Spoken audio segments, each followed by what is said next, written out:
Mukunda jewellers లో gratitude sale flat 50% of on value added offer అన్ని branches కి వర్తిస్తుంది. సీతమ్మ వాకిట్లో సిరిమల్ల చెట్టు, మరి ఆ పూల కుండీని చిన్నోడు ఎందుకు తన్నాడు? మనిషి అంటే మంచోడు అలా డైలాగ్ రాయకండి సార్. మనిషి అంటే దొంగనా కొడుకండి. ఎందుకు సార్? ఏమో ఆయన ప్రెస్టేషన్ ఏంటో. ఓకే. సిరివెన్నెల సీతారామ శాస్త్రి గారు రాసిన సాంగ్ ఈవెన్ కొత్త బంగారు లోకానికి నీ ప్రశ్నలు నీవే ఆ సాంగ్ రాయటం కూడా అలాగే జరిగిందండి. బాహుబలిని కట్టప్ ఎందుకు చంపాడు అనేది ఒక యూనివర్సల్ ట్రూత్ కోసం చాలా నాలుగు వెయిట్ చేశారు. చిన్నోడు పూలకుండి ఎందుకు తన్నాడు సార్? ఏ వస్తుంటే అందుకనే అంతకుముందు డైనింగ్ టేబుల్ మీద కూడా గ్లాస్ కొడతాడు. క్లాస్ కొట్టాడు. యాక్చువల్గా అండి కొత్త బంగారు లోకం తర్వాత ఈ సినిమా అని అనుకోలేదండి. కానీ తర్వాత సంక్రాంతికి ఇంటికి వెళ్తున్నాను, కరెక్ట్గా దుర్గగుడి దాడుతున్నాను. అప్పుడు మార్తాండికి వెంకటేష్ గారి నుంచి ఫోన్ వచ్చింది, నాగార్జున గారికి ఏదైనా కథ ఉందా అని. వచ్చి నాగార్జున గారిని కలిస్తే కరెక్ట్గా 3వ రోజుకి మళ్ళీ ఇదే మార్తాండి వెంకటేష్ గారు సురేష్ బాబు గారు పిలుస్తున్నారు, ఒకసారి వెంకటేష్ గారు సినిమా అని అంటున్నారా అని అన్నారండి. వెంటనే దిల్రాజు గారు కంట్రీ క్లబ్ ఏదో ఉంటుంది సార్ సికింద్రాబాద్ దగ్గర, అక్కడి నుంచి కాల్ వచ్చిందండి. ఒకసారి ఇట్రా అని చెప్పి అంటే మరి నేను ఆయనకి చెప్పలే ఏంటి కొత్త బంగారు లోకం అనేది సో మీ లైఫ్ లోంచి వచ్చిన మూమెంట్స్ అనుకోవచ్చా?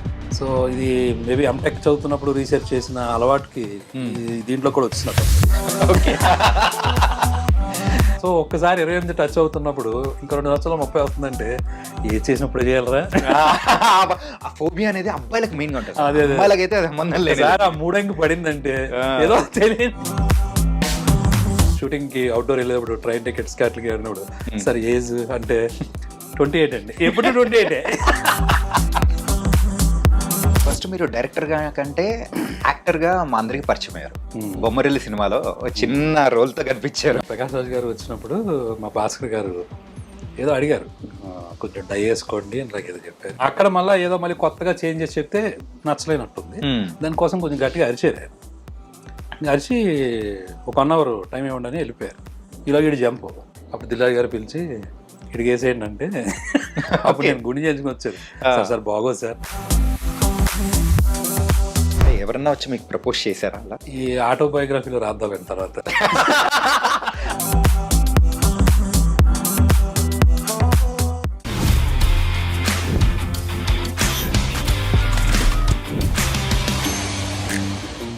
మన తెలుగు ప్రేక్షకులకి ఏదైనా మూవీ రిలీజ్ అవుతుందంటే దాన్ని రీక్రియేట్ చేయడం అనేది కూడా సర్వసాధారణంగా చూస్తుంటాం. అలాగే రీసెంట్గా రిలీజ్ అయిన సీతమ్మ వాకిట్లో సిరిమల్ల చెట్టు, మరి ఆ పూల కుండీని చిన్నోడు ఎందుకు తన్నాడు, అలాగే అసలు ఆ మూవీ అనేది ఇప్పుడు మన మనసులోకి ఎంత హత్తుకుంటుంది. సాంగ్స్ కానీ అండ్ ఆ డైరెక్టర్ ఎంత స్పెషల్గా మారిపోయారు. ఆయనే శ్రీకాంత్ అడ్డాల గారు. ఇప్పుడు మనతో పాటు మన ఐ డ్రీమ్ స్టూడియోలో మీ చాణక్యతో మరి శ్రీకాంత్ అడ్డాల గారు కూడా ఉన్నారు. మరి అయితే బోల్డ్ అయిన విషయాలు అండ్ ఫ్యూచర్ ప్రాజెక్ట్స్ ఏంటనేది కూడా ఆయన అడిగి తెలుసుకున్నాం. Hi sir. హాయ్ అండి. తనకైతే థియేటర్స్లో అందరి చేత పూలకుండీలు తన్నిచ్చేలా చేస్తూ ఉన్నారు అండ్ ఫోన్లో ఎరా అంటే ఎరా అనిపించేలా చేస్తున్నారు. మళ్ళీ ఒక 12-13 years బ్యాక్ తీసుకెళ్ళి ఆ గోల్డెన్ మెమరీస్ని కూడా రీకలెక్ట్ అయ్యేలా చేస్తున్నారు. ఎలా అనిపిస్తుంది? ఖచ్చితంగా చాలా సంతోషంగా ఉంటుంది కదండి. ఎందుకంటే ఎప్పుడు కూడా మనం చేసింది ఒకటి కొన్ని సంవత్సరాల తర్వాత మన జీవితంలో చాలా అలాగే మెమరీల కింద ఉండిపోతాయి. అచీవ్మెంట్స్ ఏమో ఇంకా బాగా గుర్తుండిపోతాయి.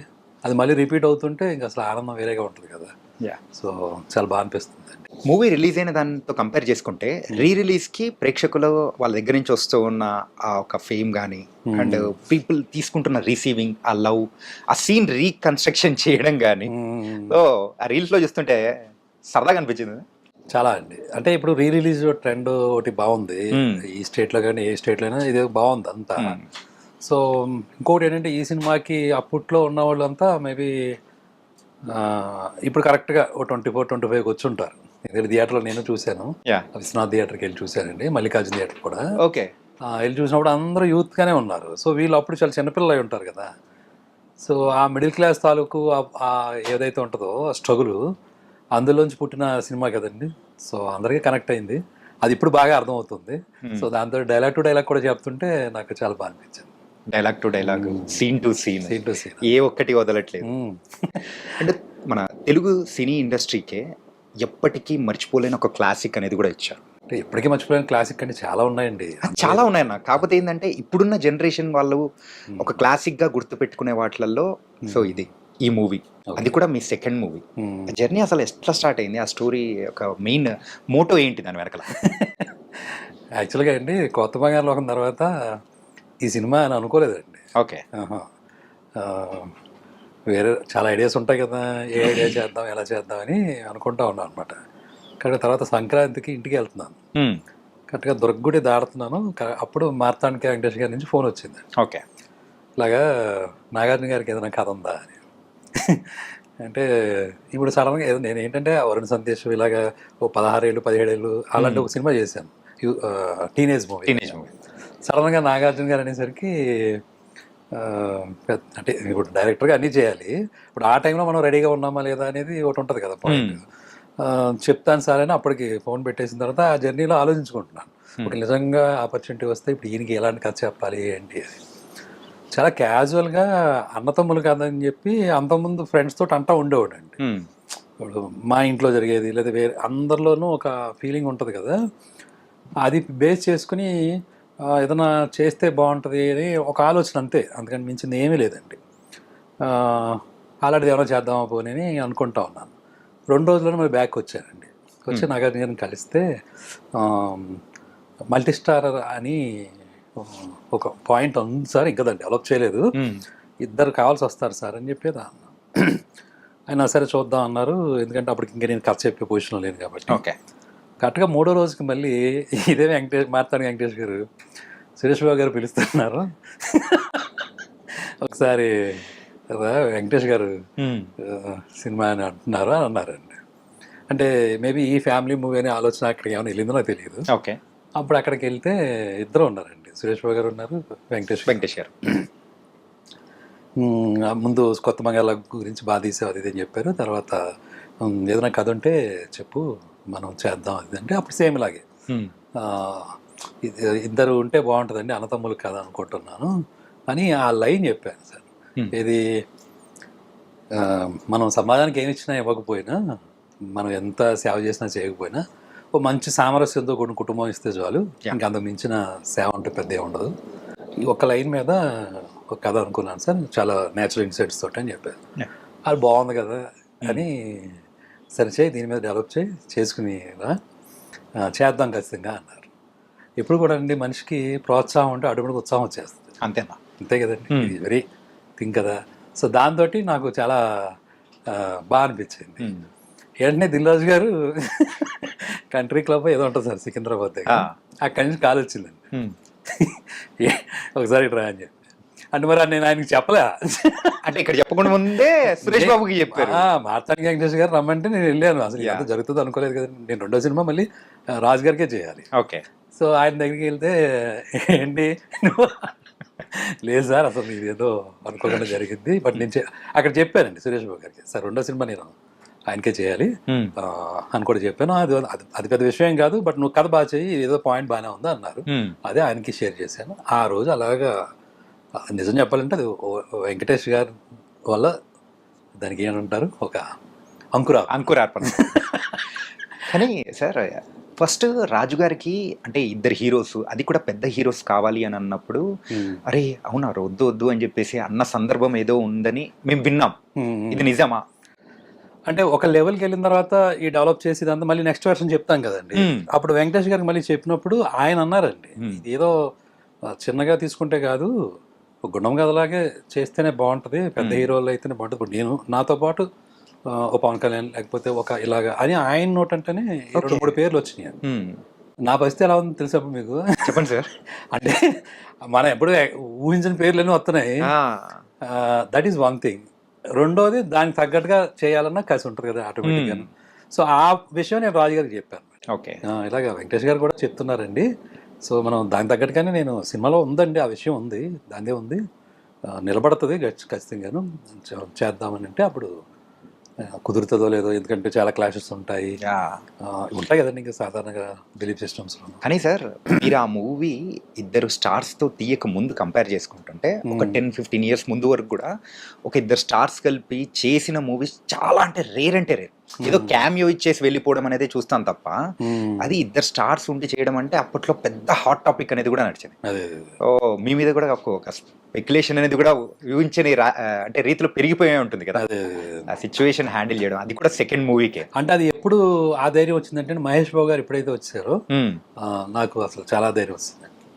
ఎందుకంటే ఆయనతోటి సినిమా చేసిన అనుభవం వాళ్ళు చెప్పాలండి, ఓకే. వాళ్ళకు తెలుస్తుందండి ఆయన అంతా ఎలాగా చూసుకుంటారో, ఎలాంటి బలాన్ని ఇస్తారు అనేది. సో దట్స్ ఆయన. సరే ఏం చెప్పిచ్చారు సార్ మహేష్ బాబు గారిని? ఏం చెప్పారు ఇది అది అది అది చాలా విచిత్రంగా జరిగిందండి. మళ్ళీ రాజు గారి దూకుడు సెట్కి తీసుకెళ్లారు.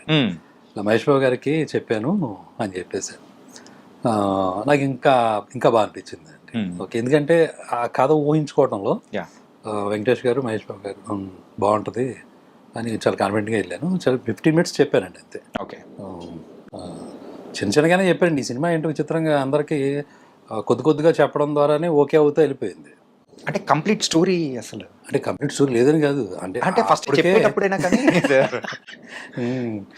అంటే ఆయన కూడా 15 minutes చెప్పారండి. ఇలా అన్నతమ్ములు మధ్యలో ఉన్న బాండ్ ఏంటి, మెయిన్ కాన్ఫ్లిక్ట్ అండి. అది బాగా నచ్చిందండి మహేష్ బాబు గారికి. అంటే అది ఏదో చాలా పెద్ద విషయంగా ఉండదండి, అది లోపల లోపల ఉండే విషయం అది. దాన్ని అప్పుడు ఎప్పుడైనా ఎవరైనా ఎలా చూసుకుంటారు ఒక ఆర్టిస్ట్గా ఆయన, ఓకే ఈ పర్ఫార్మెన్స్ స్కోప్ ఏంటి, ఇది చాలా డిఫరెంట్గా ఉంటుంది అని ఒక పాయింట్ ఉంటుంది కదండి. ఇప్పుడు విలన్ అనేది లేకపోతే కాన్ఫ్లిక్ట్ అనేది బయట పెద్ద పెద్ద బాంబులతో చేసేది ఉంటుంది, గుండెల్లో డైనమైట్లు పగిలేది ఉంటుంది. రెండు ఒకటేనండి. ఆడియన్కి ఆ ఏదైతే అది కనెక్ట్ అవుతుందో దాంట్లో వెళ్తారండి. సో ఆ నమ్మకంతో మనం ఉన్నప్పుడు ఏ కథైనా మనం డీల్ చేయొచ్చండి. ఓకే, సో అంతే. అదే కొన్నిసార్లు వర్కౌట్ అయిందా లేదనేది దానికి 100 కారణాలు ఉంటాయి. బట్ బేసికల్గా ఒక కథ అనుకుంటే రాసేటప్పుడు ఆడియన్ పాయింట్ ఆఫ్ వ్యూ అయితే కనుక తనకి ఏ కాన్ఫ్లిక్ట్ అయినా తను దాంట్లోకి వెళ్తాడండి, మనం కరెక్ట్గా చెప్పగలిగితే కనుక అది కూడా ఈక్వల్గా ఫీల్ అవుతారు. ఈక్వల్గా ఫీల్. సీతమ్మ వాకిట్లో సిరిమల్ల చెట్టు అసలు ఆ టైటిల్ పెట్టాలని ఎలా అనిపించింది సార్? ఏంటంటే అస్సలు ఇప్పటి వరకు ఎక్కడా వినంది అండ్ అంటే ఏదైనా కానీ ఒక వాక్యంలా ఉండేదాన్ని మీరు అది ఒక టైటిల్లా మీరు సెట్ చేసేసారు. ఇది ఎలా ఉందంటే నాకు రిలీజ్కి ఎలాగైతే ఉందో అలాగా ఇంటర్వ్యూస్ ఏమైనా ఉంటే అప్పుడు ఇచ్చిన ఇంటర్వ్యూలో ఏ క్వశ్చన్ అడుగుంటారు కదా. ఏంటంటే సార్ ఇంకా విషయాలు చెప్పాలంటే అదే మూవీ ఇప్పుడు గనక రిలీజ్ అయితే ఇప్పుడు ప్రతి మూవీకి ఈచ్ అండ్ ఎవ్రీ డీటెయిలింగ్ తీసుకొని దాన్ని డీకోడ్ చేస్తున్నారు. ఆ డీకోడ్ చేసిన క్వశ్చన్స్ ఇంకా ఉన్నాయి అన్నమాట, అది ఇంకా అడుగుతాం సార్. క్వశ్చన్ పేపర్ బాగానే ఉంది అయితే ఉంది సార్. ఏంటంటే ఇది ఒక్క క్వశ్చన్ పేపర్ కాదు సార్, కలెక్టివ్ గా తీసుకున్న క్వశ్చన్స్. యా, అలాగే మీరు స్టోరీ రాసుకునేటప్పుడు యూజువల్ గా అసలు క్యారెక్టర్స్ నేమ్స్ అనుకుని ఒకటి రాసుకోవడం అనే స్టైల్ ఒకటి ఉంటుంది. కాకపోతే ఇందులో పెద్దోడు చిన్నోడు క్యారెక్టర్ పేర్లు ఏంటి అసలు? అది నేను కావాలనే చేసిందండి. అది పేర్లు పెట్టకపోతేనే బెటరు, ఎందుకంటే ఎవరైనా ఐడెంటిఫై చేసుకునేలా ఉంటే బెటర్. ఏదో ఒక పర్టికులర్ పేరు పెడితే ఆ పేరులాగా ఉండే అవకాశం ఉంటుంది. బట్ ఇది అది ఇందులో చాలా మందికి పేర్లు ఉండవండి. అఫ్కోర్స్ సీత ఆ అమ్మాయి పేరు మీద పెట్టాను కాబట్టి ఆ అమ్మాయి గీత రైమింగ్ ఉంది కాబట్టి గీత అలా ఏదో ఫిక్స్ అయ్యాం. కానీ మిగిలిన కొండలరావు ఇలాంటి చిన్న చిన్న. బట్ మెయిన్గా మీరు అడిగిన దానికైతే పేర్లు పెట్టకపోతేనే బెటర్. చిన్నోడు పెద్దోడు ఇంట్లో పిలుచుకునే కలవకొలగా ఉండేది అదే కదండి. సో అది యూనివర్సల్గా ఉంటుంది అని అలా అనిపించి చేసిందండి. మంచోడంటే ఇప్పటికీ ఎప్పటికీ రేలంగి మామయ్య అని డిసైడ్ అయిపోయేలా చేశారు. అసలు ఆ క్యారెక్టరైజేషన్ ప్రకాష్ రాజ్ గారిని సెట్ చేయాలని ఎలా అనిపించింది సార్? అంటే ముందు రాసుకున్న టైంలో నాకు ఈ కొత్త మంగాలోకం చేసినప్పుడే ఆయనతోటి ఒక బాండింగ్ ఉంటుంది. అలాగే బొమ్మరిల్లు ఫాదర్ ఆ టైంలో ఇంకా ఆయన ఒక మెయిన్గా కనపడుతున్నారు. ఏది రాసుకున్నా ఆయన మైండ్లోకి ఆటోమేటిక్గా వస్తున్నారు. సరే చేయించడం అనేటప్పటికి నిజానికి ఆయనకు కూడా కష్టమే. ఆయన ఆడియో ఫంక్షన్ కూడా అప్పుడు చెప్పారు. ఎందుకంటే అప్పటి వరకు ఒకలాంటి క్యారెక్టర్స్ చేశారు. ఇదేంటంటే మొత్తం అసలు ముందు నేను అన్నాను కూడా ఆయన, సరే ఈ కథ రాయాలంటే ముందు నేను మంచోడై ఉండాలి, చేయాలంటే మీరు ముందు మంచోడై ఉండాలి.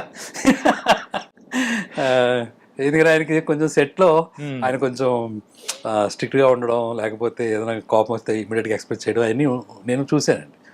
సో బట్ ఈ సినిమాకి ఏంటంటే నిజంగానే చాలా శాంతంగా ఎక్కడ పడితే అక్కడ అలా కూర్చొని అలా చేసుకుంటూ వచ్చారు. అదే ఆ క్యారెక్టర్కి ఆయన ఇచ్చిన విలువ, దాన్ని ఆయన తీసుకున్న విధానం. బేసికల్గా ఏంటంటే ఆ క్యారెక్టర్లో ఉన్న డెప్తేనండి. అంటే నమ్మాలి ఇప్పుడు సాధారణంగా ఏంటంటే మనం లోకంలో 100 రకాల ప్రాబ్లమ్స్ ఉంటాయి అందరికి. మనలోనే చాలా ఇంటర్నల్ డీమాన్స్ ఉంటాయి, మన వికారాలు అంటాం కదా. 100 రకాల శత్రువులు ఉంటాయి మన లోపలే ఉంటాయి. అవన్నీ దాటి ప్రవర్తించడం అనేది కదా మనం చేసే పని. రోజు ప్రతి ఒక్కరు చేసే ఎక్సర్సైజ్ ఇదే. వాళ్ళు ఎదుర్కొనే ప్రాబ్లమ్స్ దగ్గర ప్రతిసారి మళ్ళీ ఆ టేప్ని ఎంత ప్రాబ్లం ఉన్నా మళ్ళీ మనం చూసుకోవడం మొదలు పెడుతూ ఉంటాం. బట్ ఈ అన్నిటికీ ఒక సొల్యూషన్గా చెప్పాలి అంటే బేసికల్గా మనిషి అంటే మంచోడు కదా లోపల. ప్రతి ఒక్కడ ఇప్పుడు తపన ఏంటండి, మనం చెడ్డగా కనిపించినా లేకపోతే మనం ఒక తెలియకుండా మిస్టేక్ చేసినా మళ్ళీ దాన్ని రికవర్ చేసుకుందానే ట్రై చేస్తూ ఉంటాం కదా. లైఫ్ అంతా జరుగుతూ ఉంటుంది కదా ఈ ప్రాసెస్. దట్ మీన్స్ మనిషి అంటే ఖచ్చితంగా మంచోడు అయితేనే ఆ పని చేస్తూ ఉంటాడు. పైగా అందరూ భగవంతు స్వరూపులు అన్నప్పుడు మంచోడు కాకుండా ఎందుకు అవుతాడు? సరే ఆ డెప్త్కి వెళ్ళి చూసినోడు ఎవడో చంద్రుడు ఎవడో అంటే మనకి దగ్గర ఆన్సర్స్ ఉండవు, అదంతా వేరే సబ్జెక్ట్ అది. బట్ వన్ బిలీవ్స్ అంటే నేను నమ్మాను అంటే అప్పుడు నేను మంచిగా ఉంటే ఆ టైంలో మంచితనం కూడా బయటకు వస్తుంది అనేది ఆ క్యారెక్టర్ నమ్మిన విషయం అనమాట. అంటే దీనికి సంబంధించి కూడా మీరు క్లైమాక్స్లో ప్రకాష్ రాజ్ గారితో ఒకటి చెప్పిస్తారు ఏంటంటే, ఇక్కడ ఉన్నాడు పేదోడై ఉంటాడు, డబ్బులు ఉన్నోడై ఉంటాడు, చిన్నోడై ఉంటాడు, పెద్దోడై ఉంటాడు, కానీ నేను మంచోడిని దేవుడా, నాకు మాత్రం నన్ను కాపాడు దేవుడా అని చెప్పేసి అది చెప్పిస్తారు. అదే ఒక్కసారిగా గుండెల్లో ఎట్లా అంటే సార్, దీనికి ఒక చిన్న ఫ్లాష్ బ్యాక్ ఉందండి ఈ డైలాగ్ రాయడానికి. నా ఫ్రెండ్ ఉంటాడు ప్రతాప్ అని, నాకు బాగా క్లోజ్ ఫ్రెండ్స్ మా ఊర్లో చాలామంది ఉంటారండి. అందులో బద్రి అని, నెక్స్ట్ మన ప్రతాప్ అని ఉంటాడు. తను నేను తిరుపతి వెళ్ళేవాడిని.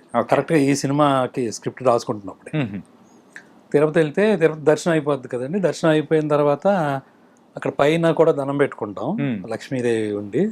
ఈ పక్కన వచ్చి కూర్చుంటే, ఇక్కడ కూర్చుంటే ఇందిరాగాంధీ, ఇక్కడ దండం పెట్టుకుంటేనే ప్రైమ్ మినిస్టర్ అయిందని వాళ్ళు ఎవరో చెప్తున్నారు అక్కడ.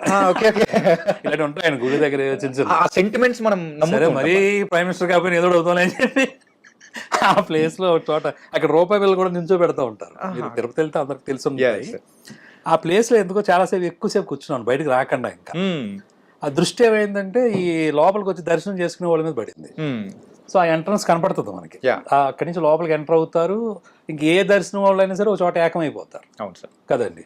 అక్కడ ఓ ప్లేస్ ఉంటుంది, అక్కడ మొత్తం గోపురం దగ్గర మొత్తం అందరినీ కలిపేస్తారు. కలిపేసి ఇప్పుడు ఇలా లోపలికి ఇలాగ ఎంటర్ అయ్యి చాలా క్రౌడ్ ఉంటుంది కదండి. అలా తిరిగి లోపలికి వచ్చి కొంచెం ఎత్తు ఉంటుంది మనం వెంకటేశ్వర స్వామి దగ్గరికి వెళ్ళేటప్పుడు ఆ చెక్కతోటి. సో ఇలా వచ్చి ఇలా తిరుగుతారు. ఇక్కడ దేవుడు ఉన్నాడు అనుకోండి, అలా వచ్చి ఇలా తిరుగుతారు. కరెక్ట్ గా మెట్టు ఎక్కుతున్నారు సార్ ప్రతి ఒక్కళ్ళను. ఆటోమేటిక్ చేతులు లేచిపోతున్నాయి అందరూ. ఓకేనా, గోవిందా గోవిందా అంట. సో మళ్ళీ వెనక్కి తిరిగి చూస్తే మళ్ళీ అలాగే. అప్పుడు వచ్చిన ఆలోచన అండి, అందులో డబ్బున్నవాడు ఉంటాడు, పేదోడు ఉంటాడు, ఒక డాక్టర్ ఉంటాడు, కలెక్టర్ ఉంటాడు. ఇక్కడ అందరూ వచ్చారు దందాపుని ఏంటారు అంటే భగవంతుడి ముందు బాబోయ్ కాపాడు అని చెప్పి, నేను మంచోడిని నా వెనక ఒకసారి చూడు. అప్పుడు నేను మా ప్రతాప్ తోటి అన్నాను, క్లైమాక్స్ ఇదేరా, అదేంటంటే ఎలా డీల్ చేయాలి, ఎందుకు అతను నవ్వగలుగుతున్నాడు ప్రతి ఒక్కరిని చూసి, అంత కాన్ఫిడెంట్గా ఎలాగా చేయగలుగుతాడు అంటే అతను నమ్మాలి. ఏదో ఒకటి నమ్మాలంటే దానికి ఒక హేతు ఉండాలి. సో ఇది వర్కౌట్ అయిపోద్ది. సో రాసేచ్చాడు, ఇలాగ ఏం పర్లేదు, మనిషి అంటే మంచోడు.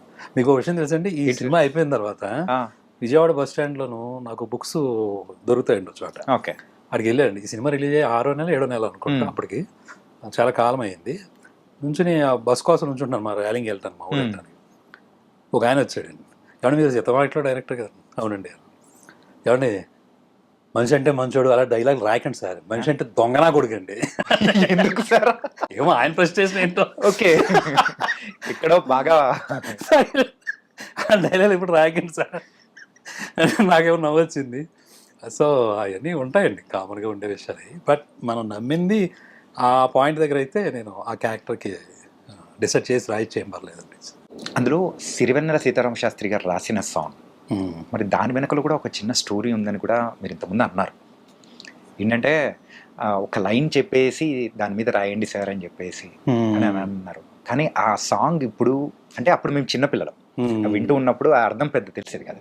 ఇప్పుడు ఎప్పుడైనా కానీ బాధలో ఉన్నప్పుడు అది వింటూ ఉంటే మోటివేషనల్ అనిపిస్తుంటారు. ప్రతి ఒక్క లైన్ కూడా బరువు అనుకుంటే బరువు, అవునండి, సులువు అనుకుంటే సులువు అనుకుంటే సులువు అని.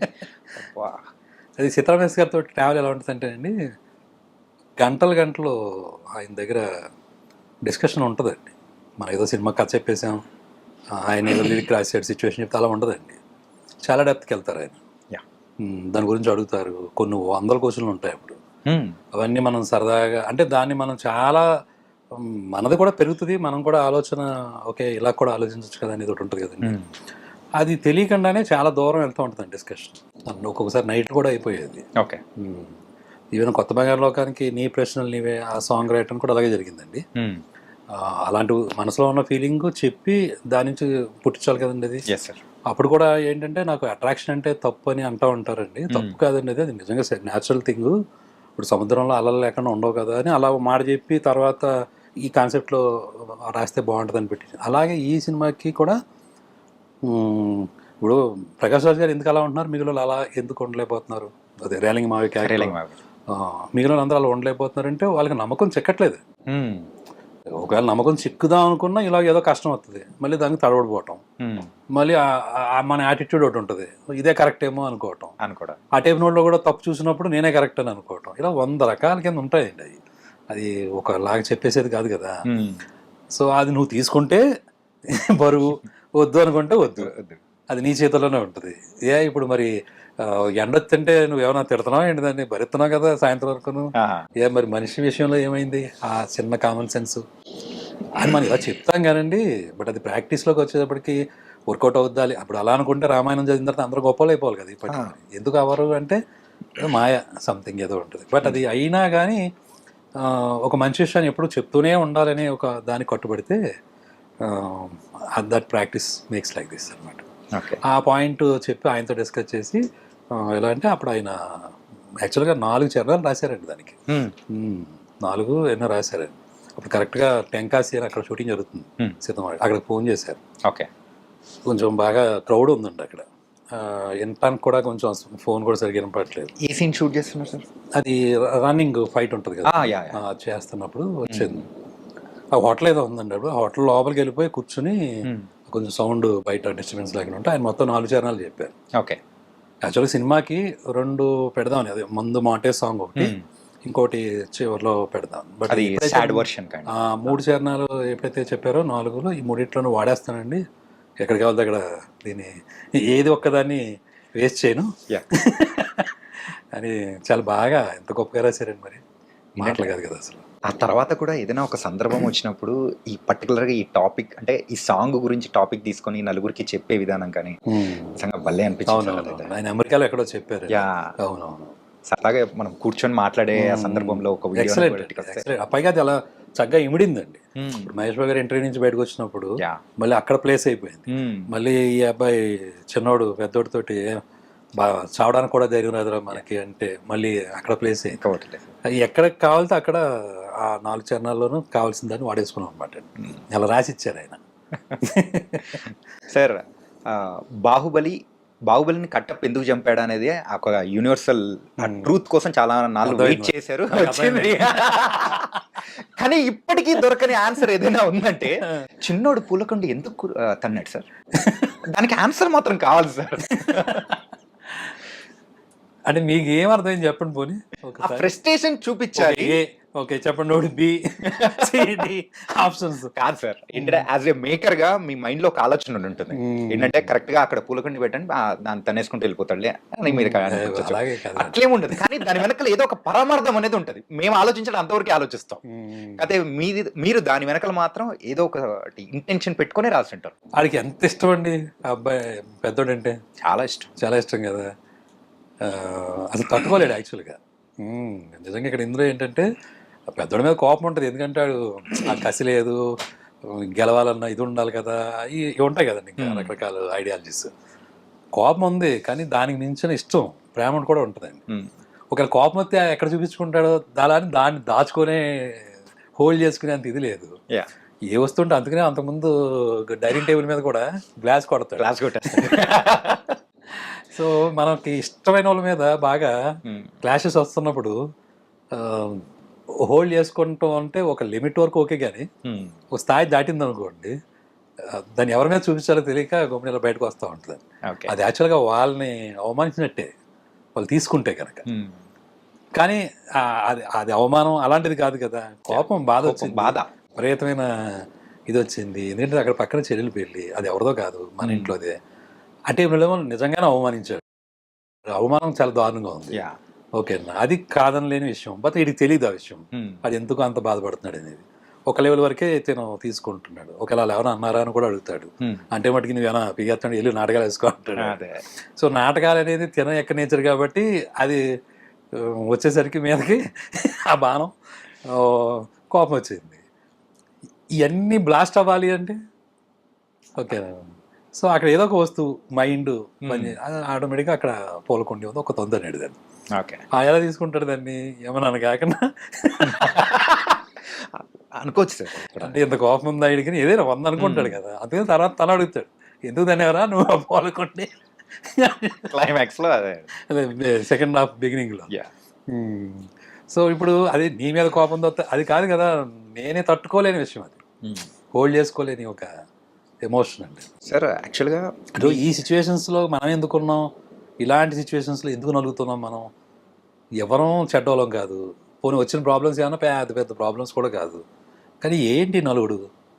ఓకేనా, ఏమీ హెల్ప్లెస్ సిచ్యువేషన్స్. యా మనుషులను అయితే మనం మార్చలేము, ఆడన్న మాట మనకి దిగుతుంది, దీనివల్ల మనకి క్లాషెస్ వస్తున్నాయి, మన అందమైన ఒక విషయం చెడిపోతుంది. ఓ పక్కన మనకి జాబులు, ఓ పక్కన బయట ఎన్నిట్లోనూ మళ్ళీ ఇవి ఒకటి. ఎలాగరా బాబు ఇదంతా అనే ఒక ఏదైతే ఉందో దానికి సింబాలిక్గా కోపం బయట పడితే ఉండేది అది అనమాట. సో పోలకుండా అంటే అందంగా ఉంటుంది కదా, ఇదంతా అనడం అనమాట. దీనివల్ల కదా ఇంత స్టోరీ ఉందన్నమాట. అంటే వచ్చింది అలా ఆటోమేటిక్గా మీరు అడిగారని. ఓ అంటే ఇప్పుడు క్రియేట్ చేసి చెప్పింది సార్, అది చెప్తున్నాను సార్. అంటే మీ అన్నగారితో అలా రిలేషన్ ఏమన్నా ఉన్నిందా బాగా? ఉంటుందండి మన అంటే అదే ఇక్కడ మీరు ఇక్కడ రిప్లికేట్ చేశారనుకోవచ్చా? అంటే యాస్టీజ్ ఉండకపోవచ్చు అండి, బట్ ఇన్స్పిరేషన్ అయితే ఖచ్చితంగా ఉంటుంది కదండి. మీరు కూడా పూలకొండేది అన్నారా? లేదు అన్నయ్య మీద ఫ్రస్ట్రేషన్ ఎలా చూపించాలని అర్థం కాక. అంటే మిడిల్ క్లాస్లో ఉంటుందండి ఇది. మిడిల్ క్లాస్ ఫ్యామిలీస్లో ఈ జాబ్స్ సెటిల్ అవ్వకుండా ఒక టైం వస్తుందండి. దానికి కారణం కూడా ఏముండదండి, అలా ప్రయత్నం లేదా అంటే ప్రయత్నాలు కూడా ఉంటాయి, ఒక్కొక్కసారి కలిసి రాకపోవడం ఉంటుంది, ఒక్కొక్కసారి సిచ్యువేషన్స్ మారిపోతూ ఉంటాయి. ఇప్పుడు పెద్ద ఆయన ఏమైనా జాబ్ చేయను అన్నాడా, అక్కడ ఏదో సిచ్యువేషన్ వచ్చింది, నువ్వు గుడ్ మార్నింగ్ కూడా చెప్పు, లేదా అది చెప్పు ఇది చెప్పు అని ఏదో అలాంటి ఒక చిన్న ఫీలింగ్ దగ్గర వచ్చాడు మానేసి, మళ్ళీ అతనే రమ్మంటాడు, అది వేరే విషయం. కాకపోతే ఏమవుతుందంటే ఆ తాత్కాలికమైన ఆవేశాల దగ్గర మనకి విషయాలు డిలే అవుతున్నప్పుడు అక్కడతో అక్కడ కొంచెం ఫ్రస్ట్రేషన్స్లోకి వెళ్ళే అవకాశాలు ఉంటాయి. అంతే కథ అది యాక్చువల్గా. అందుకని చాలా మంది అంటా ఉంటుంటే అసలు దాంట్లో కథే ఉండదు, మూమెంట్స్ ఉంటాయి, లాట్ ఆఫ్ ఎమోషన్స్ ఉంటాయి. ఇలాగా నాకు సురేష్ బాబు గారే అన్నారండి మాట, నాకు అంతకుముందు తెలియదు, నేను ఆయన కథ చెప్పినప్పుడు చెప్పారండి, ఇది కథగా చూడకూడదు, ఇది స్లైస్ ఆఫ్ లైఫ్. ఆ మూమెంట్స్ నువ్వు అన్నీ పట్టుకొచ్చి అక్కడ పెడితే దీనికి మళ్ళీ సొల్యూషన్ కూడా ఉండదు, ఆ ప్రాక్టీస్ అనే ఒక పాయింట్లో వెళ్ళిపోద్ది అది. సో ఆ ఎండింగ్ కూడా మనం ఇవ్వలేము, బట్ ఫీలింగ్ అది గట్టిగా తగులుతుంది. ఆయన బాగా ఎక్స్ప్లెయిన్ చేశారు నేను చెప్పిన తర్వాత. సురేష్ బాబు గారు బాగా అప్పుడు నాకు బాగా గుర్తండి. ఓకే, అంటే నువ్వు చూపించేది ఏంటి అంటే ఏదో సెటిల్ అయిపోయారు, లేకపోతే ఏదో అచీవ్ చేసేసారు, ఇక్కడ ఏ దగ్గర స్టార్ట్ అయింది కదా బి దగ్గర ఎండ్ అయింది, అలా లేదు. ఇంటర్నల్గా జరుగుతున్న ఒక ట్రాన్స్ఫర్మేషన్. ఓకే, బెటర్ పీపుల్గా వీళ్ళు ఎలా ట్రాన్స్ఫార్మ్ అయ్యారు అనేది, ఇంకా బెటర్గా కావచ్చు మళ్ళీ రేపొద్దున్న, ఇంకా కావచ్చు, దేర్ మే బి ఇంకా దాని హైయర్ పొజిషన్. సో ఆయన ఎక్స్ప్లెయిన్ చేసినప్పుడు ఇంకా నాకు బాగా అనిపించింది. సో ఈయన చాలా బాగా అర్థం చేసుకున్నారు. Okay right sir. మరి ఈ మూవీ తర్వాత ముకుంద తీశారు, దీనికంటే ముందు కొత్త బంగారు లోకం. ఈ కొత్త బంగారు లోకం అనేది సో మీ లైఫ్లోంచి వచ్చిన మూమెంట్స్ అనుకోవచ్చా? అంటే లైక్ మీరు ఒక లెక్చరర్గా వర్క్ చేశారు, సో ఆ టైంలో చూసిన కొన్ని థింగ్స్ కానీ అది తీసుకొని దాన్ని తగ్గట్టు మీరు రాసుకున్న స్టోరీ అనుకోవచ్చా? ఖచ్చితంగా అనుకోవచ్చు అండి. ఇప్పుడు మూవీ ఫీల్డ్లోకి వచ్చినప్పుడు మనకి అది వెళ్దాం అనుకున్నప్పుడు కథలు అనుకుంటా ఉంటాం చూసారా, అది ఎలా ఉంటుందంటే అదే మూడుతోటి ఉంటాం, అదే ఆలోచిస్తుంటాం కదా. సో మనం ఫిక్షనల్గా రాసామనుకోండి అదొక స్టైల్ ఆఫ్ రైటింగ్, లేదు న్యాచురల్గా ఉన్న విషయాల నుంచి తీసుకునేది అనుకోండి. సో నేను ఇప్పుడు ఒక టీనేజ్ మీద ఒక కథ రాయాలనుకుంటున్నాను, అప్పుడు అనుకోకుండా నేను నా కాలేజీలో టీచర్గా వెళ్ళాను. ఇప్పుడు నేను అనుకుంటున్న థాట్కి సంబంధించిన లైఫే కనపడుతుంది అక్కడ, అది ఇంకా ఇంకా ఇన్స్పిరేషన్గా ఉంటుంది కదండి. పైగా నాకు బాగా ఉండే అలవాటు ఏంటంటే ఇవి స్టిల్ ఐ ఫాలో అండి, వచ్చిన బుక్ పెట్టుకుంటాను. ఓకేనా, న్యాచురల్ ఈవెంట్స్ ఏదైనా కనపడతాం అంటే నోట్ చేసుకుని మళ్ళీ మర్చిపోతామేమో, ఆ ఇన్స్పిరేషన్ ఒకటి ఉంటుంది చూసారు. అవును సార్. పైగా అది ఎలా ఉంటుందంటే ఆ టైంలో రాస్తున్న కథ తాలూకు విషయాలే మైండ్లో మెదులుతూ ఉంటాయి. సో ఇది మేబీ ఎంటెక్ చదువుతున్నప్పుడు రీసెర్చ్ చేసిన అలవాటుకి దీంట్లో కూడా వచ్చినట్టుంది అది. ఓకే. సో మేబీ అంతే అలాగా అప్పుడు నిజంగానే అప్పుడు టీనేజ్ కథ రాయాలని ఒక కోరిక, చాలా ఇష్టంగా ఉండేది. ఇది సీతాకోక చిలుక ఆ టైం ఉంటాయి కదండి, ఆ ఇన్స్పిరేషన్ అలాగా ఉండేది. పైగా నాకు అట్రాక్షను ఈ కాన్సెప్ట్ ఎక్కువ ఉండేది. అప్పట్లో మనం పడుతున్న విషయమే అది. అలా అలా అలాంటిది కదా. కానీ అందులో మీరు చెప్పిన ఒక న్యాచురల్ ట్రూత్ ఏంటంటే యూత్లో ఇలా ఉంటుంది, యూత్ తర్వాత మనం అయితే జాబ్ చేసేటప్పుడు 30 వరకు ఇలా ఉంటుంది, 30 తర్వాతే ఎవరు వస్తే వాళ్ళు ఏది పడితే అది అని చెప్పినది యాజ్ ఇట్ ఈజ్ ఇప్పుడున్న జనరేషన్కి తగ్గేటట్టు ఉంది సార్. మీరు ఆ రోజుల్లోనే ప్రిడిక్ట్ చేసి 2008లోనే చెప్పేటప్పటికి ఒకసారి మూవీ చూస్తుంటే ఇది ఆయన ఎప్పుడో చెప్పారు మరి అర్థం చేసుకోవాలనిపించింది. అవునండి. ఏంటి సార్ ఇది యాక్చువల్గా ఇది ఎక్కడైనా ఎక్స్పీరియన్స్ చేశారా, లేకపోతే మొత్తం చుట్టూ ఉన్న ఆటోమేటిక్ అర్థం అవుతుంది కదండి. ఇప్పుడు మనం 28 అలా ఉంటాం అనుకోండి సపోజ్, ఇంకో 2 సంవత్సరాల్లో 30 వచ్చేస్తారని ఒక ఫీలింగ్ ఉన్న ప్రతి ఒక్కరికి ఏదో అంటే అది ఇప్పుడు లైఫ్ అనేది జర్నీ, ఏది ఎప్పుడు జరగాలి అప్పుడే జరుగుద్ది.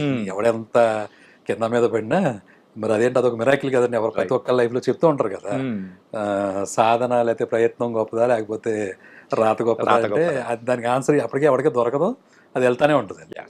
సో కాకపోతే మనకి కొన్ని మార్క్స్ ఉంటాయి ఏజ్లు బట్టి, మనకి సొసైటీలో ఉండేది. తొందరగా 25 లోపల పెళ్లి చేసుకోలేదు, 25 లోపల సెటిల్ అవ్వు, లేదా 30 తర్వాత ఇంకోటి, లేదా 30 ఈ అంటం వల్ల వచ్చే ఇన్ఫ్లుయెన్స్ తప్ప ఇప్పుడు ఎవరి లైఫ్ ఎవరు ఎక్కడ సక్సెస్ అవుతారో ఎలా తెలుస్తుందండి.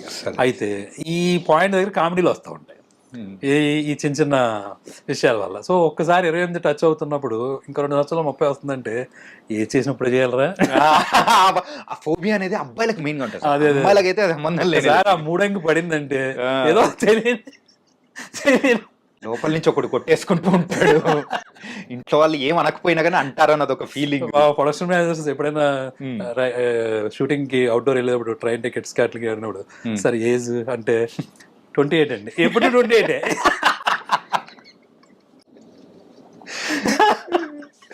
సో అలాంటి వాటి నుంచి వచ్చిందేనండి అది. సరదా ఇది కామెడీగా ఉంటుంది.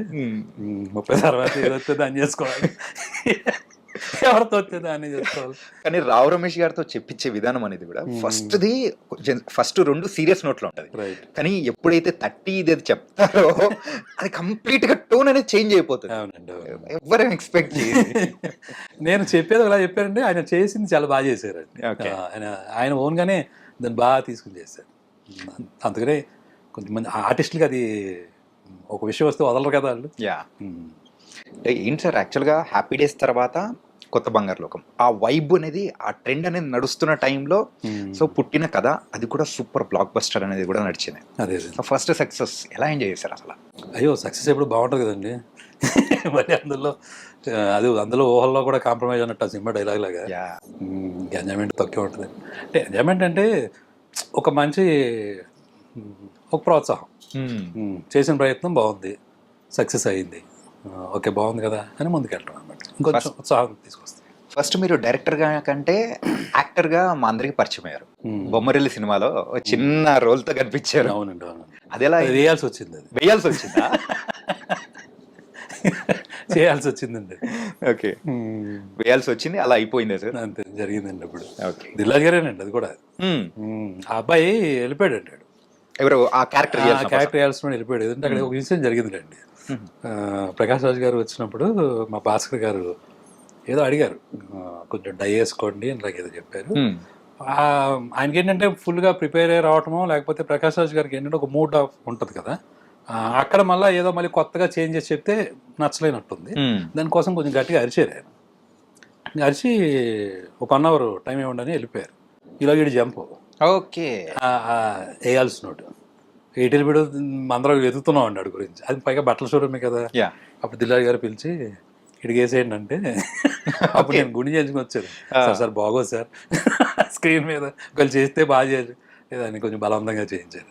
ఆ గడ్డం కూడా కొంచెం అప్పుడు అలా చేయాల్సి వచ్చింది. కానీ తర్వాత అండి దిల్రాజు గారు మాట అన్నారు, నువ్వు చాలా మంచి పొజిషన్కి వెళ్తావు అని అన్నారు. అంటే ప్రోత్సాహం అనేది కూడా ఒకటి. సార్ ముకుందా మూవీ ఒక స్టార్ని లాంచ్ చేసే సందర్భం, మరి ఒక స్టార్ని ఒక పెద్ద లెగసీ ఉన్న ఫ్యామిలీలోంచి రావడం అంటే అది కూడా ప్రెషర్ నార్మల్గా ఉండదు. ముందు 2 హిట్స్ ఉన్నా కానీ మరి థర్డ్ మూవీ వచ్చేటప్పటికి లాంచ్ చేసే టైంలో మీరు తీసుకున్న ఆ ప్రెషర్ గారు కానీ ఎట్లుంది సార్, అసలు ఎట్లా హ్యాండిల్ చేశారు అసలు? అంటే అది పెద్దగా అంటే మీరు అన్నట్టుగా నాకేం అనిపించలేదండి. కథ మెయిన్ కదా, కథను బేస్ చేసుకుని అది సీతమాటలో జరుగుతుంది. కానీ ఆ అబ్బాయి ఫోటో మా అసిస్టెంట్ డైరెక్టర్లో కిషోర్ లేకపోతే ఎవరో చూపించారండి, సతీష్ అని. వరుణ్ గారిది. ఇలాగ ఈ అబ్బాయిని కూడా లాంచ్ చేస్తారంటండి. నా దగ్గర ఉన్న కథ ఇలాగ ఆల్రెడీ తెలిసండి. అది యాక్చువల్గా గొల్లబామ టైటిల్ అండి. ఏం సార్? గొల్లబామ. ఓకే. అయితే అది ఏదో అలాంటి టైటిల్ పెట్టకూడదని అక్కడ ఏదో ఇష్యూ ఓకే నడుస్తుంది అని చెప్పారండి. సో దానివల్ల ముకుందాన్ని మార్చాల్సి వచ్చింది. ఓకే. సో ఆ టైటిల్ తోటి ఉన్న కథ మీ దగ్గర ఉంది కదండి, అందులో కుర్రాడు కొత్తోడే కావాలంటున్నారు కదా, ఈ అబ్బాయి బాగుంటాడని మా వాళ్ళు చూపించారు. అప్పుడు కొంచెం బొద్దుగా ఉన్నాడు ఆ అబ్బాయి, వరుణ్ తేజ్. ఓకే. ఆ నెక్స్ట్ డే నేను వాళ్ళ ఇంటికి వెళ్ళి అడిగి వచ్చేసాను. అప్పుడు ఇంకా సీతమాటలో షూటింగ్ కూడా అవ్వలేదు. ఓకే. కన్నీ అవుతూ ఉండింది మధ్యలోనే. నేను డైరెక్ట్గా నాగబాబు గారికి చేసి వాళ్ళ ఇంటికి వెళ్ళి ఇలాగ నెక్స్ట్ సినిమా ఈ అబ్బాయితో అనుకుంటున్నానండి, మీకు ఒక ఇంట్రొడ్యూస్ చేసి ఉద్దేశం ఉంటే నేను చేస్తానండి అని చెప్పి అడిగారు. ఓకే. కానీ దానికి మ్యూజికల్ వైజ్ కానీ అండ్ దాని స్టోరీ వైజ్ కానీ ఒక డిఫరెంట్ అప్లాజ్ అనేది కూడా చాలా వరకు వచ్చింది. అదే సక్సెస్ఫుల్ అయింది. ఈ సక్సెస్ అన్ని చూస్తున్న సందర్భంలో ఒక డౌన్ఫాల్, అంటే ఇండస్ట్రీలో డౌన్ఫాల్ అనేటప్పటికి ఒక మూవీ ఒక ఫ్లాప్ అనేది కూడా. మరి బ్రహ్మోత్సవం మూవీ టైంలో అంత ఫ్యామిలీని అందరినీ తీసుకున్నారు, ఒక డిఫరెంట్ స్టోరీ టైప్లో తీసుకున్నారు, కానీ ఎక్కడ మిస్ అయింది అనుకున్నారు సార్? ఖచ్చితంగా స్క్రిప్టేనండి. ఒక సినిమా తేడా వచ్చిందంటే దాని అర్థం ఏముండదండి. మన స్క్రిప్టులో మనం ఏదో నమ్ముతాం, అది బాగానే ఉంటుంది కదా అనుకుంటాం. మేబీ ఆ టైంలో అంత గ్రిప్గా ఆలోచన లేకపోవటం అవ్వచ్చు. మిస్టేక్స్కి మనం కారణాలు ఎత్తుక్కుంటూ వెళ్తే చాలా ఉంటాయండి, అది అనవసరం కూడా. అండ్ దాని తర్వాత నారప్ప, మరి మరొకసారి వెంకటేష్ గారితో అప్పటి వరకు చూసిన ఒక సాఫ్ట్ కార్నర్లో ఉన్న శ్రీకాంత్ అడ్డాల గారు ఒక్కసారిగా వైలెంట్గా, అది మరీ వైలెంట్గా మారిపోవడానికి రీజన్ ఏంటి సార్? అందరూ నిజంగా షాక్ అయిపోయారు సార్. ఏంటి, చాలా 1కి 2 సార్లు ఈవెన్ గూగుల్లో చెక్ చేసినా ఉండే ఉంటారు అనిపిస్తుంది.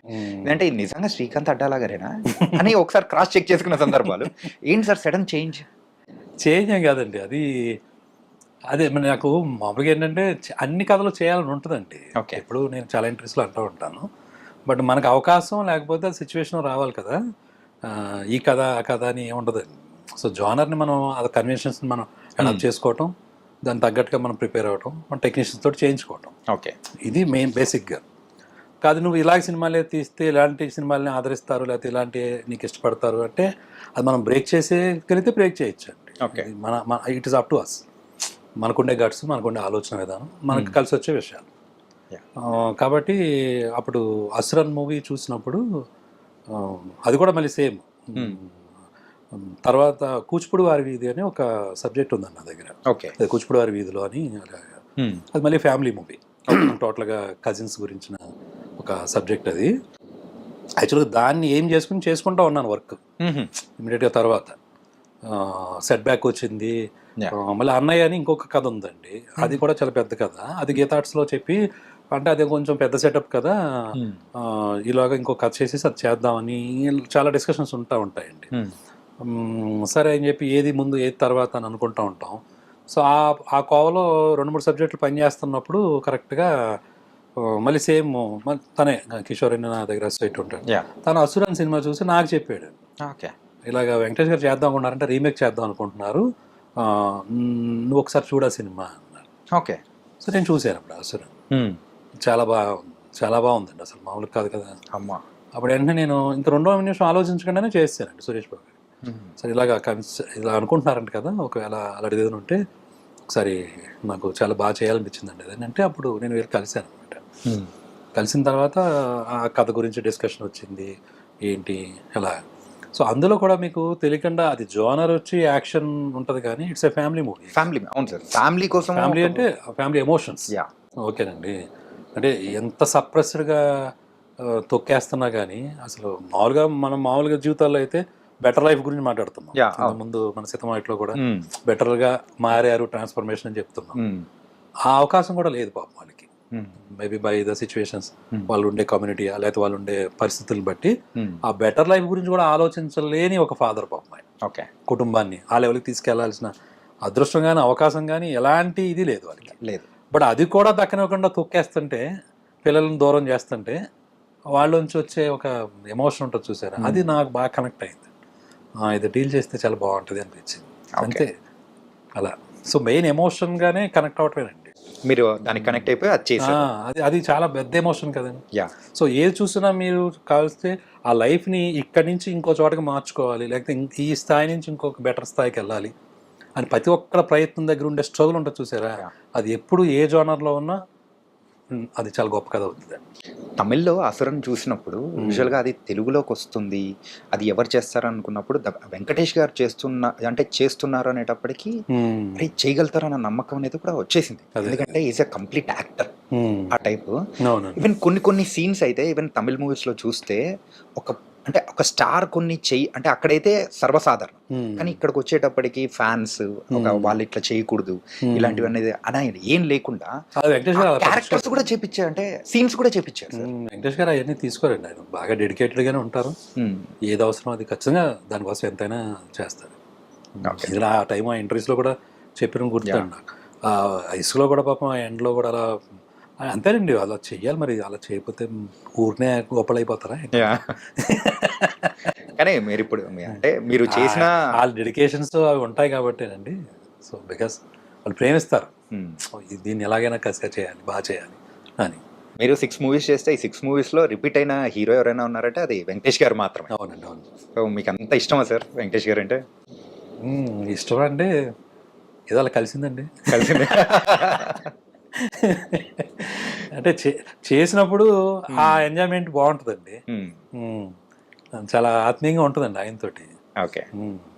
ఆయనతోటి మహేష్ బాబు గారితో ఇంకొక టైప్ ఎక్స్పీరియన్స్, ఈయనతోటి ఒకలాగా. అన్నీ కూడా చాలా హెల్తీగా ఉంటాయి, బాగుంటాయి. ఎవరి పని ఎవరు గొడవ లేకుండా మన పని ఏదో మనం బాగా చేసుకోవటం, నవ్వుకోవడం. చేసినంతసేపు మట్టుకు విషయం తెలుస్తూ ఉంటుంది. ఆ వర్క్ ప్రాసెస్ని బాగా ఎంజాయ్ చేయొచ్చు. కానీ మీరు చిన్నోడు పెద్దోడిని మాత్రం వదలలేదు, ఇద్దరితో కలిసి 2 మూవీస్ చేశారు. సార్ వీళ్ళందరూ ఓకే అయితే మీరు చేసిన మూవీస్లో ఎక్కువ మూవీస్ 5 మూవీస్కి మిక్కీ జే మేయర్ గారే, ఏంటి ఇది కారణం? దీనికి మణి శర్మ గారండి. అవును సార్. నారప్పకి మనిషి, పెద్ద కాపు కూడా మిక్కీ జే గారు. పెద్దగా మిక్కీ జే మేయర్. ఓకే, 5 మూవీస్ అండి. 5 మూవీస్ సార్. అంటే ఆయనతో ఫస్ట్ సినిమా నుంచి ఒక ర్యాపో కుదిరిందండి. ఇంకా అలవాటు నాకు స్వేచ్ఛ ఉంటుంది ఎక్కువ, ఇది మార్చండి అది మార్చండి అని చెప్పడానికి నాకేమీ హెసిటేషన్ ఉండదు. అలానే వేరే వాళ్ళని కొత్త వాళ్ళని పెట్టుకుంటే మళ్ళీ అడగలేవని కాదండి. బట్ ఈయన దగ్గర ఉండే ఒక చొరవ, ఈయన దగ్గర ఉండే ఒక ఫ్రెండ్షిప్ లాగా దాంట్లో చేసుకోవడం నాకు ఈజీ అయింది అంతే. మీరు అనేటప్పటికి మిక్కీ గారు మాత్రం సూపర్ ట్యూన్స్ అనేది కూడా ఇచ్చేస్తూ ఉంటారు. చూడండి, సుకుమార్ గారు, దేవి ప్రసాద్ గారు, ఇలా ఒక్కొక్కసారి ఏమవుతుందంటే ఒక బాండ్ ఫామ్ అవుతుందండి. దాన్ని మనం కంటిన్యూ చేయొచ్చు, లేదా మనం బ్రేక్ చేసి కొత్త ప్రయోగం కూడా చేసుకోవచ్చు అండి. దానికి ఏమి ఇదేం ఉండదు, ఇలాగే చేయాలని లేదు. బట్ ఎందుకు అది కొన్నిసార్లు ఏమవుతుందంటే ఆ వైబ్ కొనసాగుతూ ఉంటుంది, మనకి బాగానే ఉంది కదా, మంచిగా జరుగుతుంది కదా అనేది ఒక పాయింట్ అనమాట. అలాగే చోటా గారితో కూడా ఎక్కువ మూవీస్ చేశారు. 2 చేశానండి, పెద్ద కాపు, కొత్త బంగాళాఖాతం, పెద్ద కాపు. అవునండి. ఏంటి సార్ అది రీజన్ ఏంటి సార్? Same bonding. అది నాకు ఆయనతో ఏంటంటేనండి, మన కొత్త బంగాళాఖాతం గుర్తుందండి నాకు. వాళ్ళందరూ బాగా చిన్న పిల్లలండి, అదే 16 ఏళ్ళు ఆ టైం కదండి. సో హీరో కూడా హ్యాపీ డేస్ చేశాడు అంతే. అండ్ మేము మళ్ళీ కొత్త వాళ్ళం, నేను ఫస్ట్ టైం డైరెక్షన్. సో ఒక ఎక్స్పీరియన్స్ ఉంటే ఆయన ఈవెన్ చోటగారిది ఎలా ఉంటుందంటే ఆయన మొత్తం భుజం మీద వేసి వెళ్ళిపోతూ ఉంటాడు. మొత్తం అవన్నీ ప్రొడక్షన్ మేనేజర్లు ఆలోచించి కూడా ఈయన ఆలోచించి ముందు రేపొద్దున ఏంటి, చాలా వరకు ఆయన ప్రొడ్యూసర్ సైడే అండి. ఆయన అసలు ఎట్టి పరిస్థితుల్లో ప్రొడ్యూసర్ సైడే ఉంటాడు ఆయన. దాని అర్థం ఏంటంటే మనల్ని కూడా కలుపుకుని, ఈవెన్ అందరినీ కలుపుకుని ఆయన పాయింట్ ఆఫ్ వ్యూలో ఏంటి ఎలా చేయాలి ఏంటనే దగ్గర చాలా అడ్డం పడతాడండి గట్టిగా. సో నాకు మళ్ళా ఈ అబ్బాయి కూడా కొత్త అబ్బాయి, అలాగే టీంలో కూడా చాలా మందిని కొత్త వాళ్ళని తీసుకున్నారండి అప్పుడు ఈ పెద్ద కాంపిటీషన్లో కూడా. సరే ఒక సైడ్ మనం ఫ్రీగా ఆలోచించుకుంటూ ఉండాలి, ఇదంతానేమో వేరేగా ఉంది. సో బెటర్ అప్పుడు కొత్త బంగాళాఖాతంలాగే కొంచెం ఆలోచన వచ్చి మీరే చేయండి సార్ అని చెప్పేసి అప్పుడు అలా. మరి పెద్ద కాపు ఏంటి సార్ అది? యాక్చువల్గా ఆ టైటిల్ పెట్టడం వల్లే సో ఆ నెగిటివ్ రిజల్ట్స్ అనేది కూడా వచ్చిందని అనుకోవచ్చా? ఏమండి ఇప్పుడు సినిమా తేడా వచ్చింది అనుకోండి, Hmm. అది ఇందాక చెప్పాను కదండి, ఒక మిస్టేక్ జరిగితే ఇంకా దాన్ని తవ్వుకుంటూ వెళ్తే అది ఎండ్లెస్ అది. అందుకని ఆయన అక్కడ వదిలేసి మళ్ళీ నెక్స్ట్ ఏంటి అనేది దానికి వెళ్ళిపోవడం చాలా గొప్ప విషయం అన్నమాట. అయితే పెద్ద కాపు 2 ఎప్పుడు సార్? అది ఇంకొంచెం టైం తీసుకుంటానండి. ఓకే. బట్ ఇప్పుడు మటుకు నెక్స్ట్ ఇమీడియట్గా వేరే సబ్జెక్ట్ మీద ఉన్నా. అది ఆల్మోస్ట్ ఏప్రిల్కి అయిపోతుంది. కొంచెం టోటల్గా సబ్జెక్ట్ చేసుకున్న మూడ్లో ఉన్నాను కాబట్టి. ఇది కొత్త సబ్జెక్ట్ సార్? కొత్త సబ్జెక్ట్ అండి. అది కూచిపూడి వారి ఇదని ఒకటి చేస్తున్నాను, ఒక్కొక్కటి కూడా సైమిల్టేనియస్గా చేసుకుంటా ఉన్నాను. సో ఏప్రిల్కి కంప్లీట్ చేసుకుంటాం. ఆ తర్వాత ఎవరు ఏంటి ఎలాంటి ప్రయత్నం అనేది మొదలు పెడతాం. యాక్చువల్గా ఆ మూవీలో పర్టికులర్గా ఒక సీన్ మాత్రం నిజంగా స్టార్టింగ్ ఇంట్రడక్షన్ జెండా పెట్టేసి ఆ ఐడియా ఎక్కడి నుంచి వచ్చింది సార్? అసలు ఒక ఆధిపత్యం చెలాయించాలని చెప్పేసి అది పెడితే వచ్చే వైబ్ కానీ 1982 ఆ వైబ్స్ తీసుకురావడం కానీ అదే అంటే చాలా డెప్త్ ఉంటుంది సార్. ఓకే. అంటే యూజువల్గా మీ స్క్రిప్ట్స్ అన్ని కానీ చూస్తే ఆ ఎమోషన్స్ వైజ్ కానీ ఎవరన్నా అంటే పడిపోతున్నవాడు ఎందుకు పడుతున్నాడు, లెగాలనున్నా కానీ వాడు లేవలేకపోతూ ఉంటే వాడు ఒకసారి తిరగబడితే ఎలా ఉంటుంది అని చెప్పే ప్రతి ఒక్క థింగ్స్ కానీ అంటే మన లైఫ్లోంచి అంటే పడిపోయిన సందర్భం నుంచి తీసుకునే దానిలానే ఉంటాయి. ఇట్స్ వెరీ కామన్ అండి, అందరూ మనం చూసే విషయమే కాబట్టి యాజ్ ఎ క్రియేటర్గా ఆ ఎమోషన్ ఎలా వర్కౌట్ చేయాలనే పాయింట్ దగ్గర దాన్ని ఎంతవరకు ఎన్హాన్స్ చేయొచ్చు. సార్ ఏదండి ఆ డెన్సిటీ మీద మనం కాన్సన్ట్రేట్ చేయటం, దాన్ని ఎంత హైలైట్ చేయొచ్చు అనే పాయింట్ ఆఫ్ వ్యూ చేసే దగ్గర ఒక్కొక్క కథకు ఒకలాంటి సెటప్స్ వస్తూ ఉంటాయి. అవి హైలైట్ అయ్యి బాగున్నాయి అనుకోండి సూపర్, లేకపోతే బాబు నెక్స్ట్ దానికి వెళ్ళు. అంటే పాతది మాత్రం క్యారీ చేయరు, సో ఫ్రెష్ గా నెక్స్ట్ గో విత్ ఫ్లో అనే టైప్ లో. ఎందుకంటే బరువు అనుకుంటే బరువు రాసాం కదా, మళ్ళీ మనమే రాసి మళ్ళీ మనం పాటించకపోతే దానికి పర్ఫెక్ట్ నిర్వచనం శ్రీకాంత్ అట్టాల గారు. ఓకే సార్, మీ మూవీస్ లో వన్ లైనర్లు భలే ఉంటాయి సార్. ఒక్కసారి ఇంకోసారి అదొకటి అయితే ఇంకోటి ఏకాడా అవునండి అని. అండ్ రీసెంట్ గా వచ్చిన దీనిలో కూడా కొంచెం ఎమోషనల్ గా ఉంటది, పెద్ద కాపులో కూడా వాడికి ఎంత ఉంటే మనకి ఎంత ఉంటుంది అని చెప్పేసి అది కానీ అలా ప్రతి ఒక్క మూవీలో ఒకటి కామన్ గా పెట్టుకుంటారా సార్? ఎట్లా సార్ అది? అది ఏం ప్లాన్గా ఏం జరగదండి, మేబీ ఆ ప్యాటర్న్ వస్తుందండి మరి తెలియకుండా. ఇప్పుడు ఇంటెల్ కార్పొరేషన్ చిప్ ఎప్పుడు ఒకలాగే ఉంటుంది కదా, మన చిప్ కూడా అలాగే ఉందేమో. ఇంకా దాని నుంచి సెల్ ఫోన్ లో దాని నుంచి కంప్యూటర్లు తయారవుతుంటాయి. సో బేసిక్ చిప్ అలా ఉన్నట్టు ఉంది, బిల్ట్ అలాగే ఉంది. ఓకే సార్, రేలంగి అనేది మీ ఊరా సార్? యాక్చువల్లీ మా ఊరే. అంటే ఆ షూటింగ్ మొత్తం కంప్లీట్ గా ఆ ఊర్లోనే తీసారా? అంటే మా ఒరిజినల్ ఊరు ఒరిగేడండి, ఒరిగేడు అని ఒక ఊరు ఉంటుంది మా నాన్నగారాళ్ళది. నేను పుట్టింది పెరిగింది మటుకు రేలంగి. సో అక్కడ ఎస్విఎస్సి అనేది కంప్లీట్ గా అంటే మీ స్టోరీని అనుకోవచ్చా?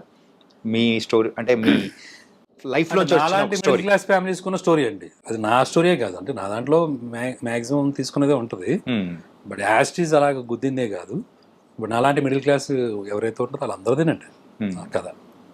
ఓ ఇద్దరు అన్నదమ్ములు, ఓ తల్లి తండ్రి, ఓ గ్రాండ్ మదరు, ఓ చెల్లి, ఇవన్నీ ఉంటాయి కదా. మీరు ఆ రోజులోనే ఏంటంటే చిన్నోడితో బామ్మను కొరికెత్తా అనేది ఇప్పుడు ఇంకా ఫేమస్ అయిపోతుంది. దాని నుంచి ఇన్స్పైర్ చేసుకున్నట్టు అనిపిస్తూ ఉంది. కొంచెం ఇంచుమించు బామ్మలతో అందరూ అలాగే ఉంటారు కదా, ఎలా కోలాలు. వాళ్ళు కూడా అది ఇష్టం వాళ్ళకి, ఆ ముద్దు చేయటం అవన్నీనండి. కానీ న్యాచురల్ మూమెంట్స్ అండి అన్నీ మన జీవితంలోనే ఉంటాయి, అలాగే మనం కూడా చూస్తాం బోలం చోట్ల. ఆ సిచ్యువేషన్స్లో ఏంటంటే ఆ సినిమాకి అది వర్కౌట్ అయ్యిద్దండి. అలాగా కొన్ని సినిమాలకి కొన్ని కథలకి అవి వచ్చేస్తాయి ఆటోమేటిక్గా, ఏదో మ్యాగ్నెట్ అలా లాగేస్తున్నట్టు. ఆ చిన్న చిన్న మూమెంట్స్, సింపుల్ మూమెంట్స్ అండి, సింపుల్ మూమెంట్సే చాలా పవర్ఫుల్గా పేలిపోతూ ఉంటాయి. Sir coming to your family sir, so married, పిల్లలు సార్? ఒక పాప. ఓకే, మేడం ఏం చేస్తుంటారు? తను house wife. Love marriage, arrange marriage? రెండు కలిపి మిక్స్. ఎక్కడ సేమ్ ఊరేనా సార్? సేమ్, అంటే రిలేటివ్స్ అండి. ఓకే, అలా పిల్లలు ఎప్పుడైనా కలిసినప్పుడు చూసినప్పుడు అలా ఏమన్నా? అంటే ఇంకా చెప్పాలంటే విజయవాడ ఫ్యామిలీ. ఓకే, చిన్నోడు యాజ్ ఇట్ ఈజ్ వాళ్ళు విజయవాడ అండి. ఓకే ఓకే ఓకే, కోపం అంతా ఇంకా అలా తీర్చుకున్నాం అన్నమాట. తీర్చేస్తున్నారా? అయితే మీరు కూడా హెటేస్ మరి కొట్టేశారు అనమాట. ఓకే, పాప ఇప్పుడు 8th క్లాస్ చదువుతుంది. 8th క్లాస్ చదువుతున్నారు. ఓకే, అండ్ మేడం గారి దగ్గర నుంచి ఏమైనా సలహాలు సూచనలు మీకేమన్నా? అంటే పర్టికులర్గా ఏముండదు కానండి, తన కామన్ సెన్స్ చాలా బాగుంటుందండి. ఏదైనా ఎక్కువసేపు ఏమి చెప్పే విషయం ఉండదు. సింగిల్ లైన్లో మీరే అన్నట్టుగానే వన్ లైన్లు ఎక్కువ ఉంటాయి. ఇంకా అవి మనం తీసుకోవడమే, డీకోడ్ చేసుకుని బుక్ పెట్టుకొని ఆ బుక్ లో రాసుకుంటూ ఉంటారు. అంతే. ఓకే. అంటే విషయం వచ్చినప్పుడు ఏదైనా మరి ఎవరితో డిస్కస్ చేస్తాడు, మరి వాళ్ళతో చేయకపోతే యా. అంతే కదా. సో అలాంటి టైంలో ఏంటంటే ఓ పెద్ద సొద చెప్పకుండా ఇంతే ఉంటుందేమోలే అని సింపుల్గా ఒక్కొక్కసారి తీసుకోవడానికి కష్టంగా ఉన్నా తీసుకోవాల్సి వస్తుంది. అంటే తీసుకోకపోతే కష్టం కదా సార్, తర్వాత మనకు ఫుడ్ ఉండదు. అంటే మరి మీరే అంటే వాళ్ళు చెప్పింది మనం తీసుకోకపోతే అట్లే ఉంటుంది కదా సార్. మరి ఆ కోవలోకి కదలే. ఓకే. భయం అయితే ఉందా సార్? భయాలు ఎందుకండి, ఎందుకు భయాలు? భార్య భర్త ప్రేమతో కూడుకున్న భయం సార్, అది ఇద్దరు రిలేషన్ లో యూజువల్లీ ఉంటుంది కదా. అదే. ఓకే సార్, మీ దగ్గర నుంచి మన తెలుగు ప్రేక్షకులు ఎక్స్పెక్ట్ చేస్తుంది కూడా కంప్లీట్ ఒక ఫ్యామిలీ ఎమోషన్స్ తో కూడుకున్న మూవీ కైండ్ ఆఫ్. మరి మీ దగ్గర నుంచి వచ్చే కూచిపూడి వారి వీధి, మరి ఆ మూవీ అలాగే ఉండబోతుందా? అదేనండి, చేస్తే అదే చేస్తానండి నెక్స్ట్ కూడా. ఓకే. కొంచెం కాన్సన్ట్రేషన్ దాని మీద పెడుతున్నాను. ఏదైనా ఏప్రిల్కి అయిపోద్దండి మొత్తం వర్క్ అంతా కంప్లీట్ చేసుకుంటాను, బైండ్ స్క్రిప్ట్ లాగా. సో వన్స్ అది అయిపోతే అప్పుడు షూటింగ్ వెళ్దామని ఇంక ఈసారి కొంచెం గట్టిగా పట్టు కూర్చున్నాను. ఓకే. సో ఏప్రిల్ మిడ్ కల్లా అయిపోతుంది వర్క్ అంతా. ఇంకా తర్వాత ఎవరు బాగుంటారు ఏంటి అని ఓకే. అంటే ఇప్పుడు ప్రెసెంట్ స్టోరీ రాసుకునేటప్పుడు ఎవరు ఏంటి అనేది మైండ్లో ఆలోచన? అలా ఏ సినిమాకి నేను ఇప్పుడు వరకు అలా చేయలేదండి. ప్రతిదానికి ఒకటి అనుకోవడం, చేసుకోవడం, దీనికి వీళ్ళు బాగుంటారు వాళ్ళు బాగుంటారు అని అనుకోవడం, ఇంకా అక్కడి నుంచి ట్రయల్స్ మొదలు పెట్టడం. ఇదే పద్ధతి అండి. ఎప్పుడు కూడా ఒక ముందు ఊహించుకుని ఒక కథ రాయటం అనేది నాకు ఎప్పుడు జరగలేదండి. మరి మీరు యాజ్ ఏ ఫిలిం మేకర్ చెప్పాను కదండి, అదే చదువుకునేటప్పుడు ఒకటి అలవాటు అయిపోతుంది కదా. ఎగ్జామ్ అంటే సిలబస్ కంప్లీట్ చేసుకుని వెళ్దాం అని ఒక్కొక్కసారి కాదు. ఒక్కొక్కసారి ఏమవుద్దంటే చదవకుండా ఎగ్జామ్ రాసేసిన సందర్భాలు కూడా కొన్ని ఉంటాయి కదా. నైట్లు పగల్లో ఉంది ఏమన్నా. అదే ఇక్కడ ఎంప్లాయీస్ అండ్ ఎంప్లాయిడ్ అనమాట. సార్ యాజ్ ఏ ఫిలిం మేకర్గా మంచి మూవీస్ తీశారు, అంతా ఓకే. యాజ్ ఏ లైఫ్ అంటే మీరు ఏం చెప్తారు? లైఫ్ అంటే జీవించడం అంతే అండి, ఇంకేమన్నా సార్. సార్ నేను గూగుల్ చేస్తే మీరే నాకు రిటర్న్ లో ఒక సిక్సర్ కొట్టినట్టుంది సార్. అంటే మీరు ఎలా అంటే లైఫ్ అంటే అంటే మరి అంటే మనిషి అంటే లైఫ్ అంటే ఇలా బతకాలి అని ఒకటి అనుకుంటుంటారు కదా సార్. సో మీ దృష్టిలో ఎలా బతకాలంటారు? ఒక లైఫ్ జీవించడం అంటే ఎలా? నాకు అంత మరి అంత ఏంటంటారు సార్, మీరు లైఫ్ కి పరమార్థం చెప్పే మూవీస్ చేశారు. పరమార్థం కట్ చేయండి ఈ పరమార్థాలు అర్థాలు. ఓకే, కట్ చేసుకోరా. అంటే లైఫ్ అంటే ఎలా ఉండాలనేది చెప్పిన మూవీస్ అనేది కూడా తీశారు. అలాగే సార్ అయిపోయింది, ఇంకేం మాట్లాడతాం సార్. ఏమండి, జీవితం అంటే అన్నీ ఉంటాయండి. ఫస్ట్ బేసిక్గా అన్నీ ఉంటాయి. మంచి ఉంటుంది, చెడు ఉంటుంది, తప్పు ఉంటుంది, ఒప్పు ఉంటుంది. ఓకేనా? చేదు ఉంటుంది, తీపి ఉంటుంది, అలా ఇంకా అలా మాట్లాడుకుంటే. సో ఏదో ఒక పక్క వెళ్ళకుండా అన్నిటినీ తీసుకుంటా, ఏది ఉన్నా ఇవన్నీ కామనే కదా, అన్నీ ఇక్కడే ఉంటాయి, అన్నీ భూమి మీద ఉండగానే జరుగుతాయి, అన్నీ వేరే చోటకి అడిగి వెళ్ళి క్వశ్చనే లేదు. ఓకే. సో అదిలాగే లైఫ్లో కూడా అన్నీ పాసిబులే, అది మనకి నచ్చినా నచ్చకపోయినా కానీ. సో వాటిని అలాగే తీసుకుని సరదాగా అలా వెళ్ళిపోతే చాలని నా ఫీలింగ్, అంతే. శ్రీకాంత్ అడ్డాల గారు మంచోడా చెడ్డోడా? బా నాయకుడి సినిమాలో లాస్ట్ తాతను మంచోడు చెడ్డోడు అంటే ఆయన చెప్పలేదు, మరి తెలుగు ఎవడెలా తీసుకుంటే అలా తీసుకుంటాడు. అదే అండి, ఆయనకన్నా గొప్పలేడు మనం. ప్రతి క్వశ్చన్ కూడా మీరైతే చాలా తెలివిగా చెప్పేస్తున్నారు. తెలివి కదండి. ఇప్పుడు మీరు ఎలా చెప్తారు చెప్పండి? మీరు చెడ్డోళ్ళ చెడ్డోళ్ళ అంటే ఎవరికి వాళ్ళు చెప్పుకోవడం అనేది తప్పు. అలా అనుకుంటే మనం చెడ్డోళ్ళేనండి ఫస్ట్ బేస్. చెడ్డోళ్ళ అలా ఫిక్స్ అవుదామా? మీ ఇష్టం సార్. అది ఇప్పుడు నన్ను ఫిక్స్ అవుదాం అంటే నేను ఎట్లా చెప్తాను సార్? ఈ మంచి చెడు, ఈ తప్పు రేట్లు ఉంటాయి. అదో షేడ్ ఉంటుంది, ఇది షేడ్ ఉంటుంది. ఓకే, అదే అంటున్నానండి, లైఫ్లో అన్నీ ఉంటాయి, అన్నీ కామన్గా ఉంటాయి. ఆ పర్సంటేజ్లు లేకపోతే ఇవన్నీ మనం చూసుకుంటా కూర్చుంటే మనం ఏమవుద్దంటే అనవసరంగా వేరే ఎక్కువ అయిపోతుంది లోడ్. అన్నీ కామన్ కదా. ఓకే, ఒకసారి ఇప్పుడు చెడ్డగా ప్రవర్తించాము, ఏమైద్ది ఇప్పుడు? మళ్ళీ వెళ్ళాలి కదండి ముందుకి, ఎడుతూ ఉంటుంది కదా. అక్కడ ఆగిపోతాం ఏంటి? ఇవాళ తప్పు చేసాం, డెవలప్ అవుతాం. ఓకేనా? లేదు మంచిగా ఉన్నాం ఈరోజు, బాగా ఓకే, మంచిగా ఉన్నామా, ఓకే ఏ గుణాన్నో బాగానే ఉన్నారు అయితే మనం దాన్ని కొంచెం కంటిన్యూ చేద్దాం. ఇంత సింపుల్గా తీసుకుంటేనే బెటర్ కానీ మరీ దాన్ని గుచ్చి లేకపోతే పాపం అలా ఉన్న వాళ్ళని ఎవరన్నా మరీ తొక్కేలాగా ఓకే. ఆడేదో పాపం చేసి ఉంటాడు, ఇంకా దాన్ని అట్టుకుని ఇంకా అట్టుకుని మొత్తం. వాడిని మనం చీల్చి జెండా ఆడకూడదు. సో కాకపోతే మనకి కానీ లేకపోతే మన వాళ్ళకి కానీ లేకపోతే మన ఎన్విరాన్మెంట్కి కానీ పర్టికులర్గా ఇంటెన్షనల్గా ఎవరైనా చెడు చేస్తుంటే మటుకు then we have to fight it, okay, అగ్రెస్ట్ ఇట్.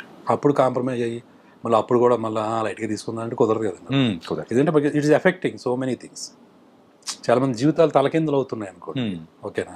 లేదు మనకు సంబంధించింది ఏదైనా టోటల్గానే చేయి దాటిపోయే పరిస్థితి లాంటి ఒక చెడ్డత ఎవరైనా ఇంటెన్షనల్గా చేస్తూ ఉంటే then why should be silent, fight చేయటం. బట్ నార్మల్గా ఈ ఫైటింగ్లు ఈ కత్తులు కటార్లు మన జీవితాల్లో నిజంగా ఉండవు. అంతవరకు ఏదో 10% ఉంటుంది ఆ బ్యాచ్, అదేదో వెళ్ళిపోతూ ఉంటుంది, అది క్రైమ్స్ అయ్యి మనం న్యూస్లో చదువుతూ ఉంటాం. బట్ రియల్గా చూస్తే 90% పీపుల్కి ఏం కావాలండి? చక్కగా ఏదో ఉన్న పొజిషను స్టేటస్ ఏదో ఉంటే అది, ఓకేనా. ఓకే, లవ్ ఉంటే లవ్, లేకపోతే పెళ్ళి అయితే అనురాగం, అది ఇంకా ఏ పేర్లు. స్టూడెంట్స్ అయితే వాళ్ళ చదువులు ఎయిమ్లు. ఎవరు కోరుకున్నా చూడండి ఎలా ఉంటుంది, చాలా సింపుల్గానే ఉంటుంది. తొందరగా సెటిల్ అవ్వాలని ఉంటుంది, లేదా ఇంకో నెక్స్ట్ స్టెప్కి వెళ్ళాలని ఉంటుంది, ఇంకొంచెం బెటర్గా లైఫ్ని క్రియేట్ చేసుకోవాలని ఉంటుంది. మొత్తం మీద ఓవరాల్గా అందరూ ఆలోచించేది ఏంటి? Quality of life. రైట్. వాళ్ళ లైఫ్లో కొంచెం క్వాలిటీ కోసం ట్రై చేస్తూ ఉంటారు, ఓకేనా. ఇది మేజర్ థింగ్ అవుతుంది కదా ఆ 90% పీపుల్కి సంబంధించి. సో దాంట్లో మళ్ళీ మనం ఈ మంచులు చెడులు తప్పులు రైట్లు ఇంకా పొద్దున ఇంకా వాటిలోనే పట్టు కూర్చున్నాం అనుకోండి, అవ్వదు. ఇంకెప్పుడు బతకాలి మనం? Okay sir. Sir small rapid fire sir. Okay okay.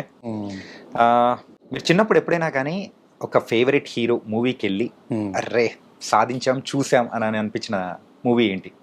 ఎవరిని సడన్ గుర్తురావి మరి, గుర్తురాదంటే ఒక సందర్భం ఉంటుంది సార్, బ్లాక్ అయిపోతా ఉంటాయి కదా. జగదేవ్ వీడాల్సి సుందరండి ఫేవరెట్ హీరో అంటే చిరంజీవి గారా? వీళ్ళనే ఉండదని నాకు అందరూ బాగా ఇష్టం. కమల్ హాసన్ గారు అంటే చాలా ఇష్టపడేవాడిని, ఎందుకంటే పర్ఫార్మెన్స్ అయ్యి స్వాతిముత్సవం అలాంటివి చూసినప్పుడు. చిరంజీవి గారు అంటే క్రేజ్, అది మీరు ఇప్పుడు చెప్పిందే. ఎలాగైనా ముందు షోకి వెళ్ళిపోయి తెచ్చుకోవాలి టికెట్, ఏదో రకంగా డ్యాన్స్లు అవి చాలా బాగుండేది. ఎట్లా సాధించారు సార్ టికెట్స్? అవి వానండి ఆ రోజు, బాగా వర్షం, చాలా మంది తుఫాన్ ఆ రోజు. అదే 10th క్లాస్ రిజల్ట్స్ వచ్చాయండి అప్పుడు మా సీనియర్స్కి. నేను 9th క్లాస్ అప్పుడు. ఓకే. అందులో గణపతి ఒకడు ఉంటాడు, అది ఫెయిల్ అయిపోయాడు యాక్చువల్గా. ఓకే. ఆడు పొద్దున్న చూసుకున్నాడు పేపర్లో ఫెయిల్ అయిపోయాడు. ఆడు నేను కలిసి వెళ్ళేవాడు. ఆడికి అసలు ఇంకా ఫెయిల్ అయ్యామా పాస్ అయ్యామా ఇంకా వద్దు మనకి అనవసరం, అయిపోయింది సినిమా ముఖ్యం అనుకొని వెళ్ళిపోయారా? మైసూరు బండలు తిని అవి వాన్లోను మొత్తం టికెట్లు సంబంధించి వెళ్ళిపోయాడు. ఓకే. ఫ్రెండ్స్తో కూర్చొని సరదాగా ఎంజాయ్ చేయాలంటే మీ లైఫ్లో ఆ స్పాట్ కానీ ఆ సిచ్యువేషన్ ఎలా ఉండాలంటారు? అంటే ర్యాలింగ్ మా ఊర్లో ఉంటాయండి అలాంటి స్పాట్లు. ఒక కాలువ ఉంటుంది, కాలువ పక్కన వంతెన ఉంటుంది కదా, ఆ వంతెన గోడలు బాగా లావుగా ఉంటాయి. ఓకే. సో వాటి మీద కూర్చోవడం, లేదా రైల్వే స్టేషన్ దగ్గర నెక్స్ట్ బాగా క్రౌడీగా ఉంటాయి చూసారా ప్లేస్లు, ఆ ప్లేసుల్లో కొన్ని పక్కన కూర్చోవడానికి ఉంటాయి ఈ రైలింగ్స్ లాగా అలాగా, వాటి మీద కూర్చున్నప్పుడు మాట్లాడుకోవడం. అరుగులు కానీ కొన్ని అరుగులు అంటే మళ్ళా కొంచెం ఊర్లో అరుగులు అంటున్నారా మీరు? ఊర్లో అరుగులు అంటే ఊర్లో అరుగులు మనం కూర్చుని అరిగిపోయినాయండి అవి. ధర్నాలు కూడా చేశారు పెద్దోళ్ళందరూ. ఓకే. మేము ఉన్నప్పుడు చిన్నప్పుడు ఇంత ఎత్తుండిరా, వెళ్ళి ఏమైనా చేసుకుంటారు ఎదవలరా, హైట్ తగ్గించారు. సో కాబట్టి అది అవుట్ ఆఫ్ సబ్జెక్ట్. ఓకే. ఇంకా ఇక కాదని ఊరు ప్రాపర్టీస్ కాదు, నేషనల్ ప్రాపర్టీస్ మీదకి వెళ్ళాం, రైల్వే స్టేషన్లు. ఓకే. స్టేట్ అయిపోయింది, నేషనల్ లెవెల్కి వెళ్ళాం అనమాట. ఓకే. ఏదైనా క్రౌడీగా ఉంటే బాగుంటుందండి ఎప్పుడు కూడా. నాకు బాగా అలవాటు ఏంటంటే హైదరాబాద్లో వచ్చిన కొత్తలో కాదండి, ఆల్మోస్ట్ ఈ మధ్యన కూడా వెళ్తా ఉంటాను. ఉమేష్ చంద్ర చాట్యూ ఉంటుంది చూడండి, ఎస్ఆర్ నగర్. ఇప్పుడు అంటే ఈ మెట్రో వచ్చేసి కట్టేశారు సార్, అంతకుముందు ఓపెన్ గా ఉండేది. అవును సార్. ఆ మధ్యలో కూడా ఒక సర్కిల్ కింద ఉండేది, అక్కడ కూర్చునేవాళ్ళం అందరం. ఓకే. అలాంటి ఒక ప్లేసెస్ బాగుంటాయి. అలాగే సీతమ్మవాకిట్ల సిరిమల్ల చెట్టు మూవీలో ఒక అమ్మాయి వచ్చి ప్రపోజ్ చేస్తుంది మహేష్ బాబు గారికి. వచ్చినప్పుడు పూసు కావాలని అయితే ఎక్కడ పెట్టుకుంటారో తెలియదు అని చెప్పేసి అంటారు కదా, ఇది ఎక్కడి నుంచి తీసుకున్నారు అసలు? అంటే యూజువల్గా ఆ అబ్బాయి క్యారెక్టర్ ఉంటుంది కదండి, అంటే కొంచెం ఎటకారం ఏదున్నా కానీ దాంట్లో తన ఆలోచన ఏంటంటే ఇప్పుడు తన ఇంటి నేను ఇలాగే ఉంటానని ఇంటర్నల్గా తీసుకునేది. బట్ తినకున్న ఫ్రస్ట్రేషన్లో లేకపోతే తినకున్న ఒక స్ట్రగుల్ దగ్గర కనిపించే ప్రతి దాంట్లోనూ ఏదో ఒకటి కలగడం అనమాట. ఓకేనా? సో ఇది చాలా మందికి ఉండే ఒక ఉంటుంది, టింజ్ ఉంటుంది కదా ఆటోమేటిక్గా. సో ఆ పాయింట్లో ఏంటంటే ఒకవేళ అమ్మాయి కనుక ఇలా చూస్తే ఏం చెప్పొచ్చు అమ్మాయికి సంబంధించి అంటే ఈ మధ్య ఎవరో అసలు జడ వేసుకోవట్లేదు కదా, జడలు వేసుకోవట్లేదు, పూలు పెట్టుకోవట్లేదు, ఏం లేదు. సరే ఓకే, అది ట్రెడిషన్ అది అదేమి నేను తప్పు పట్టట్లేదు. But the way they are living కదా, అదే ట్రాన్స్ఫర్మేషన్ బాగా ఎక్కువ ఉంది కదా. నిజంగా ఒకవేళ ఎవరైనా ఇదివరకు పూర్వం ఎలా ఉండేదండి, పట్టుకెళ్ళి ఫ్లవర్ ఇచ్చేవాళ్ళు. అంటే ఇచ్చారని చెప్పి జడలో పెట్టుకోమని కాదు కదా, మామూలుగా ఇచ్చేవాళ్ళు. ఆ ఊహలోంచి వచ్చిన డైలాగ్ అనమాట. ఒక నిజంగా ఇచ్చి పెట్టుకో అంటే ఎక్కడ పెట్టుకుంటారు ఇలా, ఇంక జడలే లేవు, ఆ ఊహలో రాసిందండి. కాదు సార్, అంటే ఎవరన్నా వచ్చి మీకు ప్రపోజ్ చేశారా అలా? లేదు. ఎక్కడన్నా జరిగిన సందర్భం కానీ ఈ ఆటోబయోగ్రఫీలో రాద్దాలండి తర్వాత ఉంది, డీటెయిల్గా రాద్దాలండి మరి. ఓకే సార్, ఇంకా అంటే దీని గురించి ఇంకా నేను అడగను. ఈ ఒక్క సెగ్మెంట్ మేడంకి మాత్రం చూపించకండి సార్.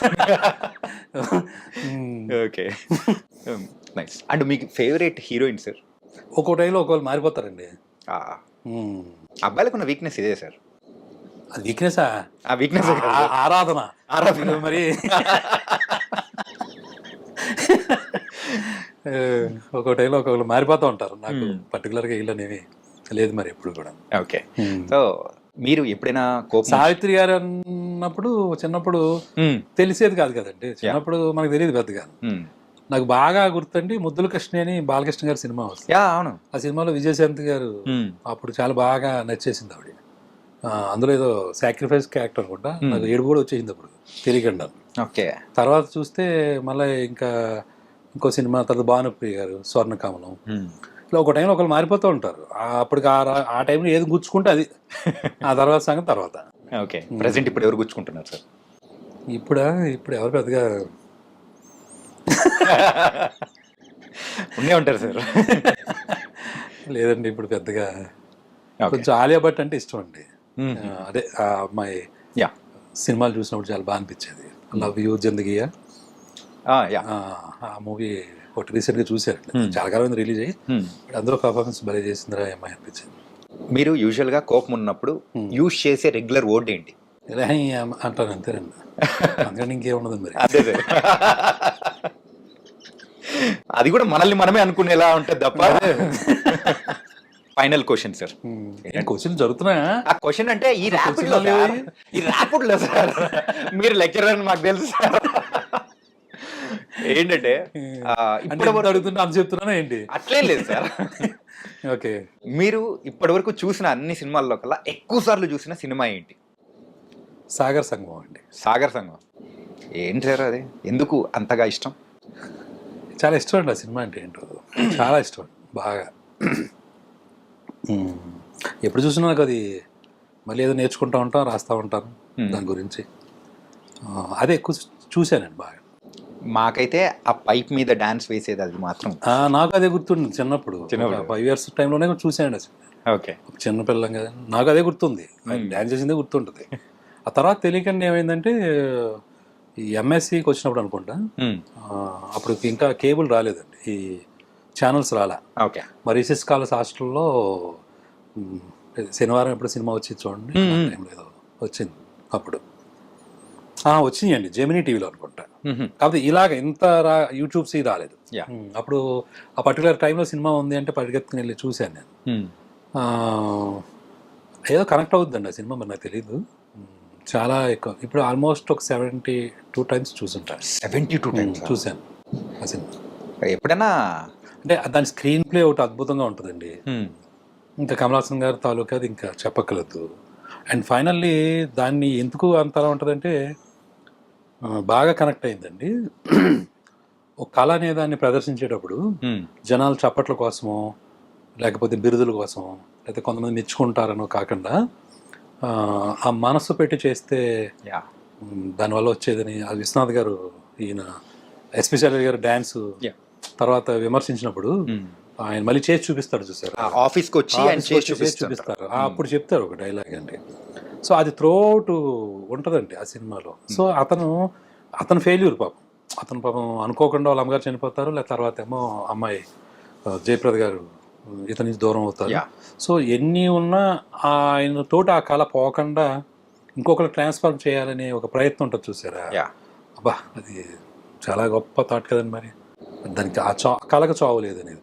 అంతనే ఎండ్లో కూడా ది ఎండ్ అని వేస్తారు కదా మామూలుగా, అక్కడ ఎండ్ అని వస్తుంది ఫస్ట్, తర్వాత no end for any art అని వస్తుంది. Yeah. ఎండ్ కార్డు అది ఎన్నిసార్లు చూసినా మళ్ళీ మళ్ళీ చాలా బాగా అనిపిస్తూ ఉంటుంది. అందుకోసం ఇప్పుడు 72 times స్క్రీనింగ్ అయిపోయింది మీ దగ్గర నుంచి. చాలా సార్లు చూశాను ఆ సినిమా, బాగా చూశాను. అది మనకు కూడా మనం వర్క్ చేసేటప్పుడు ఇన్స్పిరేషన్ ఉంటుందండి. ఏదో ఒక దాన్ని దృష్టిలో పెట్టుకొని మనం ఏదో అదే అచీవ్మెంట్స్ పాయింట్ ఆఫ్ వ్యూ కాకుండా దాంట్లో లీనమై చేయటం అనేది ఒక చాలా మంచి విషయం అండి. Particularly for the artist, whatever it may be, డైరెక్టరా లేకపోతే హీరోనా లేకపోతే ఇంకోట, ఎనీ కైండ్ ఆఫ్ ఆర్టిస్ట్కి అది ఒక పెద్ద లెసన్. నైస్ సార్, బోల్డ్ అనే విషయాలు కూడా చెప్పారు. అండ్ ఈ సీతమ్మ వాకిట్లో సిరిమల్ల చెట్టు రిలీజ్ టైంలో మీరు ఇలా రావడం అండ్ ఇంకా ఫ్యూచర్ ప్లాన్స్ గురించి చెప్పడం, really thank you so much. ఇంకా మంచి మంచి మూవీస్ అనేది కూడా మీ దగ్గర నుంచి రావాలని మనస్ఫూర్తిగా కోరుకున్నాం. Thank you. రేలంగి మామయ్య లాగా ఇంకా క్యారెక్టర్స్ క్రియేట్ చేయండి. ఇప్పటికి ఒక మీమ్స్ లాగా కూడా చాలా మందికి వాళ్ళు వాడుతూ ఉన్నారు. అండ్ మంచి వాడనంటే రేలంగి మామయ్య అనేలాగా మీరు ముద్ర పడేలా చేసేసారు. Thank you so much. Thank you sir. Thank you.